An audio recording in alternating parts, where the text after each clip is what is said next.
नमस्कार दोस्तों, study with Sunil में मैं आपका स्वागत करता हूं। मैं आपको पॉलिटी में या संविधान में क्या क्या पढ़ाया हूं। पहले क्लास में संविधान में क्या पढ़ाया था, विदेशी स्रोत, जो विदेश से क्या क्या लिए गए हैं हमारे संविधान में, उसको पढ़ाया था। फिर दूसरा क्लास क्या था, संसद के बारे में था। तो तीसरी क्लास क्या ले रहा हूँ, इसमें हम लोकसभा के बारे में पढ़ेंगे। लोकसभा आर्टिकल 81 के अंतर्गत आता है। तो हम देखते हैं लोकसभा के बारे में। लोकसभा का आर्टिकल कौन सा है, 81 है, जिसके लोकसभा के बारे में विवरण दिया गया है। तो फिर आगे देखते हैं लोकसभा के अन्य नाम। लोकसभा को किन किन नामों से पुकारा जाता है या कहा जाता है, कौन कौन से नाम हैं इनके। निम्न सदन, फिर दूसरा क्या है, अस्थायी सदन, लोकप्रिय सदन तथा जनता का सदन, या इसे हाउस ऑफ पीपल बोलते हैं। जो लोकसभा का सदन है इसे हम किन किन नामों से बोलते हैं, निम्न सदन, अस्थायी सदन, लोकप्रिय सदन तथा जनता का सदन या हाउस ऑफ पीपल बोलते हैं इन्हें। जो इनकी संरचना है, इनकी संरचना देखते हैं। इनकी अधिकतम संख्या कितनी होती है, 552 होती है। जो 2 सीट होती हैं वो राष्ट्रपति द्वारा, 2 सदस्य को राष्ट्रपति द्वारा मनोनीत किया जाता है, जिसे एंग्लो इंडियन होते हैं। और 552 जो सीट होती हैं, इसमें 530 सीटें राज्य से आती हैं तथा 20 सीटें ये केंद्र से, जो केंद्र शासित प्रदेश है वहाँ से लिया जाता है। 530 सीटें कहाँ से थी, 530 राज्य से आती हैं तथा 20 सीटें वो हमारे केंद्र शासित प्रदेश से लिए जाते हैं।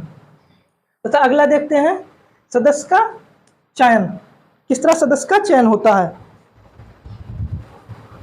इसमें हम प्रत्यक्ष रूप से जनता द्वारा, जनता के मत के द्वारा इसे चुना जाता है। इसमें जो चुनाव होता है इसमें प्रत्यक्ष रूप से जनता के मत के द्वारा ही चुना जाता है। इनकी योग्यता क्या होती है, जो लोकसभा सदस्य बनने की योग्यता क्या है इसे देखते हैं।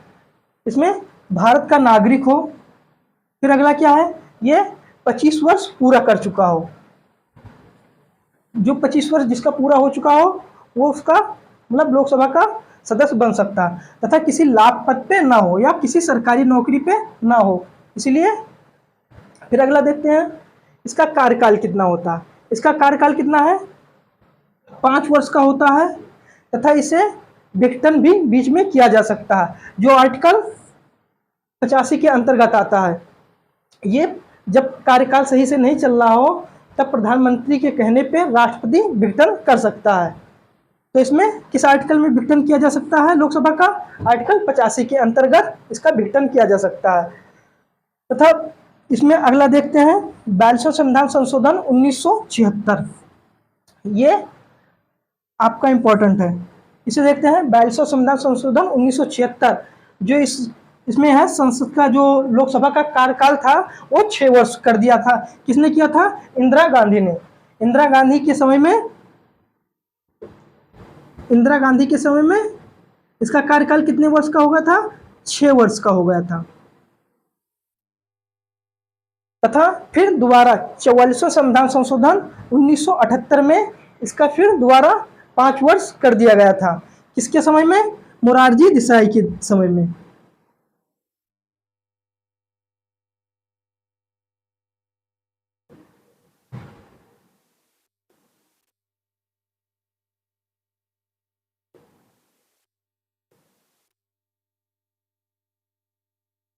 जो 42वां संविधान संशोधन 1976 में इंदिरा गांधी के द्वारा जो लोकसभा का कार्यकाल था वो 6 वर्ष कर दिया गया था। फिर इसे दोबारा मोरारजी देसाई के द्वारा इसको दोबारा 5 वर्ष कर दिया गया था। कब किया गया था, 44वें संविधान संशोधन 1978 में। फिर अगला देखते हैं लोकसभा की शक्ति। इसमें लोकसभा की शक्ति क्या क्या होती है। लोकसभा क्या होता है, लोकसभा जो धन विधेयक होता है वो लोकसभा के द्वारा ही पारित किया जाता है। तो जो धन विधेयक है वो किसके द्वारा पारित किया जाएगा, लोकसभा के द्वारा धन विधेयक पारित किया जाएगा। तथा अध्यक्ष द्वारा संयुक्त अधिवेशन, जो इनके अध्यक्ष के द्वारा या उपाध्यक्ष के द्वारा जो संयुक्त अधिवेशन आर्टिकल 108 के द्वारा बुलाया जाता है। संयुक्त अधिवेशन कौन बुलाता है, इसको देख लीजिए। संयुक्त अधिवेशन कौन बुलाता है, संयुक्त अधिवेशन राष्ट्रपति बुलाता है, किसके कहने पे? लोकसभा के अध्यक्ष या उपाध्यक्ष के कहने पे आर्टिकल 108 के द्वारा राष्ट्रपति जो है वो संयुक्त अधिवेशन बुलाता है।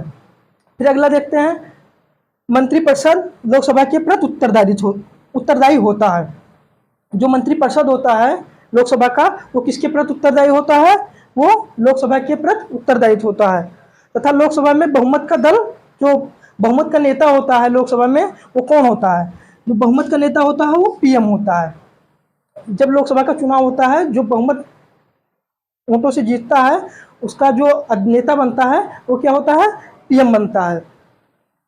फिर अगला देखते हैं, लोकसभा का अधिवेशन वर्ष में 2 बार होता है।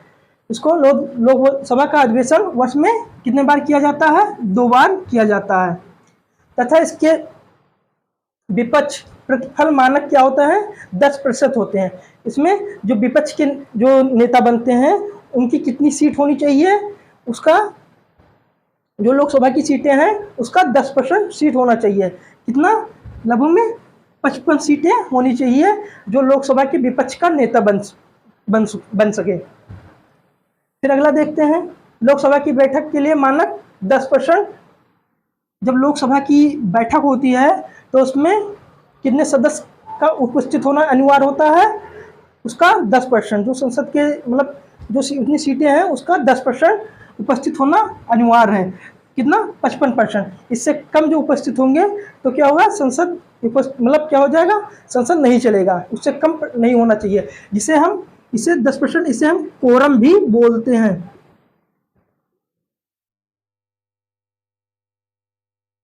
इसे हम कोरम भी बोलते हैं।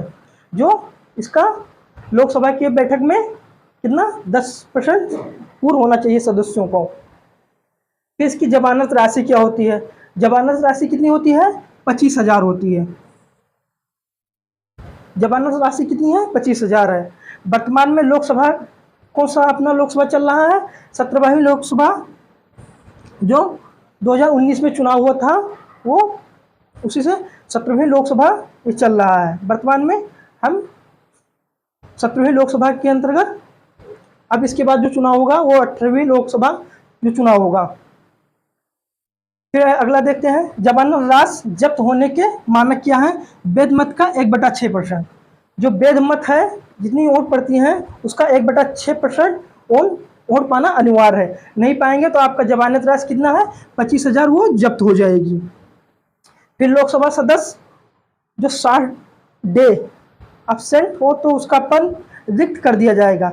यह लोकसभा का जो सदस्य होता है वो 60 दिन उपस्थित ना हो सभा में तो उसका क्या होता है?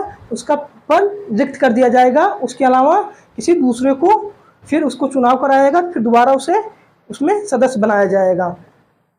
तो हमारा ये क्या हुआ? लोकसभा कंप्लीट हो गया। हम लोकसभा के बारे में हो गया क्या है? आर्टिकल 81 के अंतर्गत आता है तथा इसको हम टोटल पूरा तैयार कर लेंगे अच्छे से और फिर ऑल कॉम्पिटिटिव एग्जाम के लिए प्रिपेयर करेंगे अच्छे से। और हमारे चैनल से जुड़ने के लिए थैंक यू।